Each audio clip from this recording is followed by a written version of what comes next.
చలనచిత్రం అనేది కళా ప్రదర్శనకి ఒక ముఖద్వారంగా మారింది.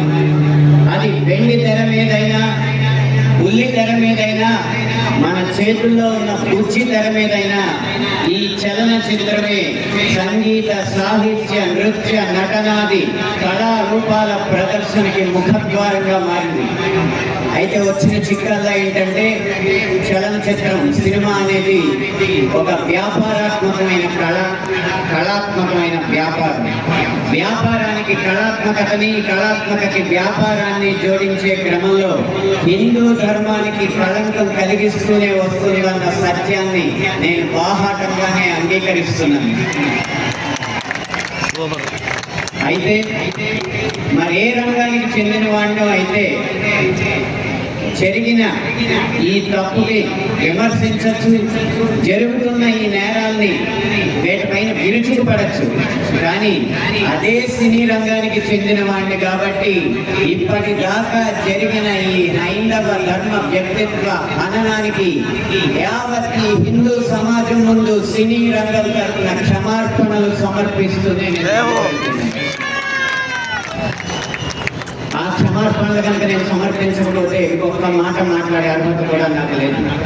అయినా ఇక్కడ 4 మాటలు మాట్లాడటానికైనా నాకున్న ఒకే ఒక అర్హత ఏంటంటే, ఇక్కడ ఈ హైందవ శంఖారావాన్ని, శంఖనాదాన్ని పూరించిన విశ్వ హిందూ పరిషత్ నిర్వహించిన సరస్వతి శిశు మందిర్లో నా ప్రాథమిక విద్య అభ్యాసం జరిగింది.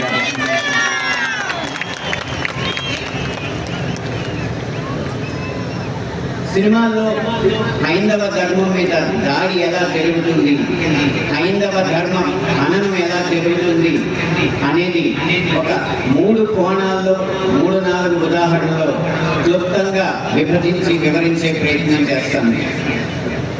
ఇక్కడ దాడి 3 కోణాల్లో జరుగుతుంది. అందులో ఒకటి కావ్యేతిహాస పురాణాలని వక్రీకరించడం, 2 తెర మీద కనిపించే పాత్రల్లో, వినిపించే పాటల్లో హైందవ ధర్మాన్ని దుర్వినియోగం చేయడం, 3 తెర వెనక మా ముందు అన్యమతస్థుల ప్రవర్తన. ఈ 3 అంశాల్లో మొదటి కావ్య పురాణేతిహాసాల వక్రీకరణ.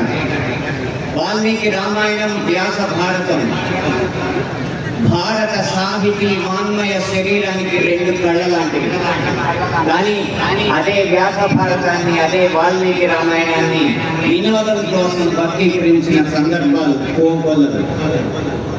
గత కొన్ని సంవత్సరాల ముందు వచ్చిన చిత్రాల నుంచి నిన్న మొన్న విడుదలైన కల్కి చిత్రం వరకు కూడా కర్ణుడికి పాత్రకి అనవసరంగా ఆపాదించిన గొప్పతనాన్ని చూసి ఒక సినిమా రంగానికి చెందిన వ్యక్తిగా నేను సిగ్గుపడుతున్నాను, నిర్మమాటంగా చెప్తున్నాను.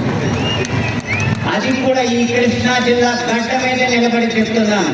అప్పటి చిత్ర దర్శకులు, ఇప్పటి చిత్ర నిర్మాతలు ఇదే జిల్లా వారికి చెందిన వారైనా సరే పొరపాటు అని మనం చెప్పకపోతే ఈ హైందవ ధర్మంలో పుట్టినట్టు కాదు, ఈ హైందవ ధర్మాన్ని ఆచరించినట్టు కాదు, హిందువుగా ప్రకటించుకోవడం వ్యర్థం అని చెప్పి గంటబద్ధంగా తెలియజేస్తున్నాను.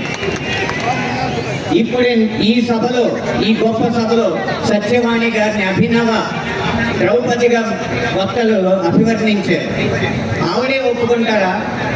నిండు సభలో ద్రౌపదిని వలువలు ఒలచండి అని సలహా ఇచ్చిన కర్ణుని సూర్యుడు అంటే సత్యవాణి గారు లాంటి మహిళా మండలి ఒప్పుకుంటారా? గంధర్వుల్ని చూసి, గంధర్వ సైన్యాన్ని చూసి ప్రాణమిత్రుల్ని కూడా వదిలేసి ప్రాణ భయంతో పరుగులెత్తిన కర్ణుని ధీరుడు, సూర్యుడు, వీరుడు అంటే ఈ హైందవ సమాజం ఒప్పుకుంటుందా? ఇలా ఎన్ని విధాలు చూసినా దానంగా వచ్చిన రాజ్యంలో తనకొచ్చిన కొద్దిపాటి సంపదని ఏదో దానాలు చేసినంత మాత్రాన ధర్మరాజంత గొప్ప దాత అని చెప్పి కర్ణుడిని అంటే మన సమాజం ఒప్పుకుంటుందా? నిన్న మొన్న వచ్చిన కల్కి సినిమాలో అగ్నిదేవుడు ఇచ్చిన ధనస్సు పట్టిన అర్జునుడి కంటే సూర్యుడు ఇచ్చిన ధనస్సు పట్టిన కర్ణుడు వీరుడు అని చెప్తుంటే యుద్ధంలో ఏది ధనుస్స ధర్మమా అని ప్రశ్నించకుండా మనం ఊరుకుంటామా? ఒక్క భారతంలోనే కాదు, వాల్మీకి రామాయణంలో రాయి ఆడదైనట్టు, రాళ్లను తేల్చి వారదైనట్టు, రాముడు రాక్షసుల మధ్య యుద్ధం జరిగినట్టు ఇలా చిత్రీకరణకు అందంగా ఉండడానికి ఎన్నో అద్భుత కల్పనలు ఎన్నో వక్రీకరణలు జరుగుతుంటే ఇంకా మనం ఇలా ఊరుకుంటూ ఉంటే ఎన్ని సినిమాలు ఎలా వస్తాయి? ఒక్క వక్రీకరణే కాదు, చిత్రీకరణలో గీతాలాపనలో ఎన్ని రకాల మననాలు జరిగినాయో మనం గమనిస్తూ ఉండాలి. మీరు